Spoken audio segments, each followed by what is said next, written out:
प्यारे बच्चों, आज हम तुम्हें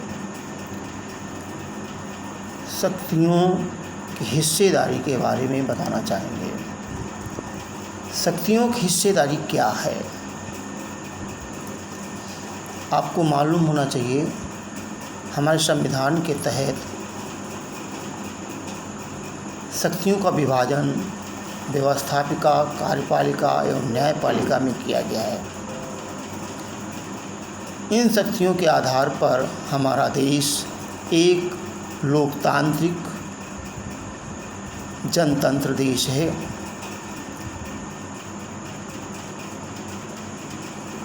इसके अंतर्गत सबसे पहले हमें अधिकारों और कर्तव्यों का ज्ञान होना चाहिए।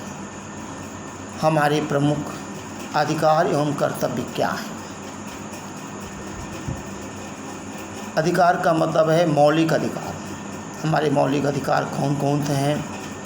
स्वतंत्रता, समानता के अधिकारों के बारे में आपको जानकारी दी थी पिछली कक्षा में। उसी के तहत उन समस्त मौलिक अधिकारों और कर्तव्यों का ज्ञान करके हम आगे इस पाठ में चर्चा करने का प्रयास करें। सभी भैया इस पाठ को पढ़ करके आएंगे।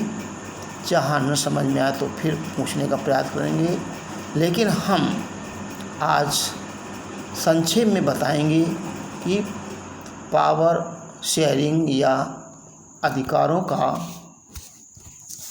की हिस्सेदारी क्या है। अधिकारों की हिस्सेदारी के अंतर्गत हमने अभी बताया कि हमारा संविधान व कह दें हमारी सरकार 3 अंगों से मिलकर बनी है। मुख्यतः आपके व्यवस्थापिका, कार्यपालिका और न्यायपालिका के अंतर्गत हमारी सरकारें कार्य करती हैं और इनमें तालमेल का होना ही, आपस में शक्तियों का बांटना ही, शक्तियों का विभाजन कह दें या हिस्सेदारी कह दें, कहलाता है। और इन्हीं शक्तियों के आधार पर देश का पूरा शासन चलता है। जिस देश में जितने शक्तियों का, अधिकारों का उपयोग होगा, वह उतना ही शक्तिशाली देश होगा। यहाँ पर इस पाठ में 2 देशों का वर्णन किया गया है, बेल्जियम और श्रीलंका। इन दोनों देशों के बारे में पढ़ कर के आएंगे कि क्या उनके अधिकार और कर्तव्य, वहाँ के लोग किस तरह से अपने अधिकारों का उपयोग कर रहे हैं। जब इनके बारे में आप पढ़ेंगे तो आपको भी ये एहसास होगा कि जो हमारे अधिकार और कर्तव्य दिए गए हैं, हम उनसे वंचित क्यों रहें, और उनके अधिकारों का हम उपयोग करके, अपने अधिकारों का उपयोग करके हम एक अच्छा लोकतांत्रिक देश स्थापित करने में अपना योगदान दे सकते हैं। इस तरह से सरकार भी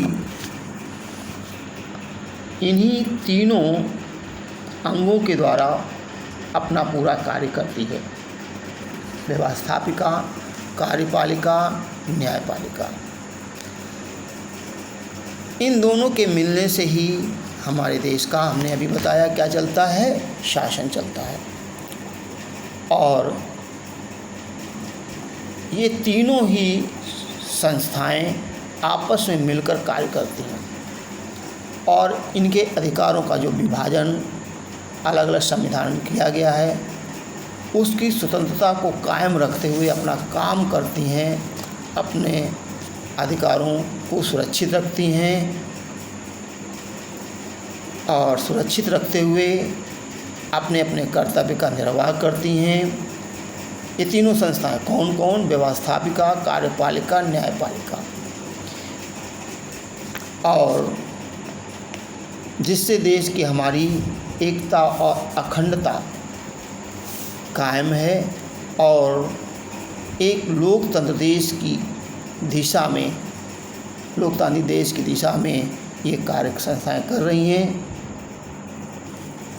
इसी के बारे में आपको हम एक संक्षेप में जानकारी दे रहे हैं। इस पाठ को अभी आप पढ़ के आए हैं। कल हम फिर इसी पाठ पर चर्चा करेंगे।